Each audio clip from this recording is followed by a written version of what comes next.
হাফিজুল্লাহ না? আরে ভাই হ্যাঁ, আমি হাফিজুল্লাহ। কুরবানি কি খবর? মুই তো পিতা মুতাইতে আছে তোর দুইটা দাম দাম মতন। এটা মুনি ব্যস্ত কতলি টাকা কামা করে। কুরবানি দিতি না। ইজ্জত ইজ্জত আছে তো সমাজ একটা। কুরবানি দিতে গেলি গা তুই প্রতি বছর তুই একটা অভিনয় করস। টেহা নাই। ঠিক তো চলস জীবিত ক্লিয়ার ঠিক ভালোই চলস। কুরবানি সময় তো টেতা না গেলি গা। কুরবানি দিয়ে ভালো মতে। আসলে ভাই আমি নিজে এই বিপদ আছি, সংসার নিয়ে টানা এসরা, ঔষধ ফুলাবানের ঔষধ, সংসারের খরচ। তবে চেষ্টা করতেছি সামনের বছর ইনশাল্লাহ দেওয়ার জন্য।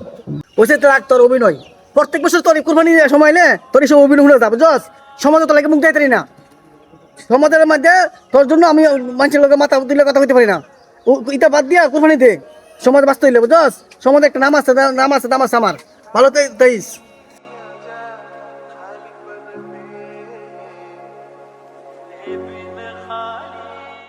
অনেকক্ষণ ধরে দেখতেছি টেনশন করতেছো। কি নিয়ে টেনশন করতেছো? কি সমস্যা আমাকে খুব খুলে বলো, আমি শুনি।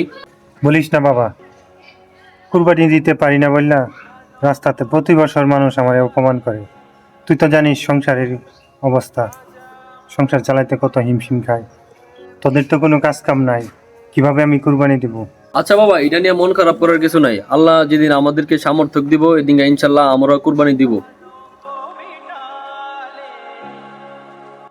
হিরা আকাশ তোর বাড়ির পাশে পলকের বাপ পলকে দিয়ে কি বাপ সামলে ঘুরে আর এর বাপে একটা কুরবানি দেয় না প্রত্যেকটা বছর এর বাপে কুরবানি সময় না নাই করে কি না করে বক্র শুকর কিন্তু এমনি বাপ সপ্তাহে ঠিক শরীরের মধ্যে কিন্তু বছর শেষে কুরবানি এলে কুরবানি দেয় না কিছু বুঝাইস তুই দলে দিলে ভালো একটা কুরবানি দিতে দেখছি বড় দিকা তবে আমার মানে কেউ দিতে না বুঝছ নি আমি এলাকার লাগে সবচেয়ে বড় কুরবানি দিই যত চেষ্টা করছ তোরা আমার দায়িত্ব না আর হ্যাঁ কইস পলকে বারে এলাকার একটা সম্মান আছে মান আছে বুঝছ হ্যাঁ কুরবানি না আমি মুখ দেয় না কই স্যার বার কিন্তু কুরবানি দিত বুঝছ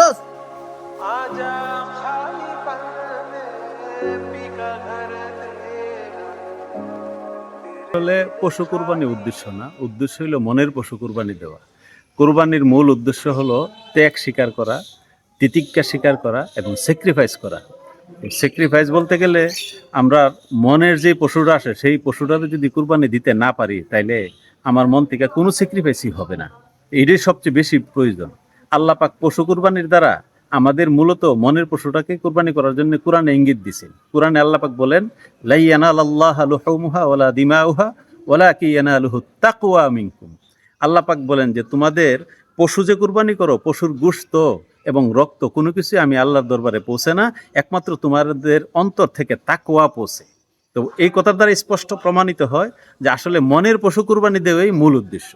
তো আল্লাহ পাক যেন এই মনের পশু কুরবানি দিয়ে আমরা সকলেই আল্লাহ পাকের সন্তুষ্টি অর্জন করতে পারি। আল্লাহ পাক আমাদের সবাইকে তৌফিক দান করুক। ওয়া আখিরু দাওয়ানা আলহামদুলিল্লাহি রাব্বিল আলামিন।